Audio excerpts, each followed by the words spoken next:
Hey, what's going on, everyone? I am the OPJellicent, and I have the final week of the season for season number 5 of the WPL.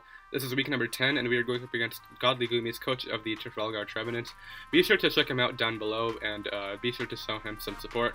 But either way, we are coming to this match with a 9-0 record, which means we have already secured our bye week spot for next week. So, in case you guys are wondering why we won't have a match going up against going up for round 1 of the playoffs next week, it's because we secured a bye week since we got our 8th win, so we don't have to play for round 1, which is great because we go right to the semifinals.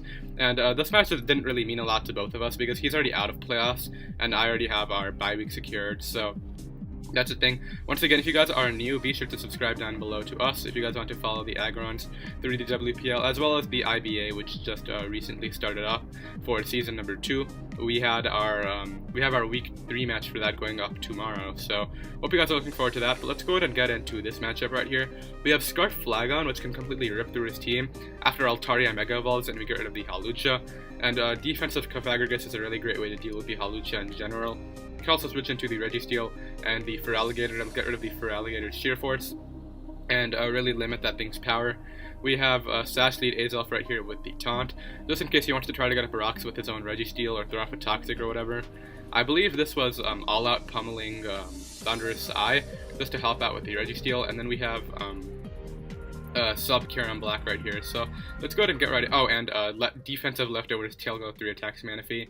We have enough speed to outspeed the Chandelure. I don't think he had any mon that was faster than that below 100 because Altaria is also at base 80, so that's a thing. Let's go ahead and get into it. He ends up leading off with the with the Registeel as I lead off with the Azelf. So right away I throw off a taunt as he can't toxic me or get up rocks or anything now, which is great because now I can just get up my rocks for free pretty much, as that's exactly what I opt to do on the Xurkitree. As it turns out, he is a Scarf Xurkitree right here. I just had to go for the taunt just to make sure that he could not put me to sleep with like a hypnosis or anything. But Scarf is definitely an interesting set. I don't really have the greatest switch-ins. I did know he was Scarf, and I could have switched out into something like my Thunderous or my Kyurem, but I figured it was not letting him worth either of those amounts letting to get taken damage in case they can want to sweep late game. So I have my Azelf in here, which is really great. But unfortunately, he's going to be able to knock me out with the Signal Beam. So he's going to get a Beast Boost, but this is not that big of a deal because I can go Flygon right here. And we do resist the Signal Beam in case he wanted to stay in. And even if he did stay in, we were Scarf, so we knocked that thing out with the Earthquake. He decides to go out into his Fire Ghost right here, just seeing that it doesn't do a lot. It's kind of walled by my Aggregus right there if he's locked into a Fire move. So he's going to be able to knock that thing out with the Earthquake, which is great. He brings out his Altaria right here. He's required to Mega turn 1, but he cannot knock him out. I cannot knock him out with the Earthquake with my Flygon right there, as Hyper Voice does a really big amount, but I can throw off an Ice Beam right here and officially put that thing into range of my Scarf Flygon in the back as well as my Thunderous if I want. So I can go Thunderous right here and just throw off the HP Ice. Knock that guy out, which is great. As here he's going to bring out his Hawlucha, which I know I can live a hit from. He ends up going for the Stone Edge, but Thunderbolt's going to be able to easily knock that thing out. I was scared of like a high crit ratio Stone Edge right there, as it does have that. We're going to be able to fire off our all-out pummeling right here. A really great showdown animation, but it's only going to do 62, indicating he is a Spadef variant. And here I can just go directly out into my Aggregus, and he's going to miss a Toxic, which sucks for him because this was a great response to my Feraligator, but he's going to throw off the Toxic again.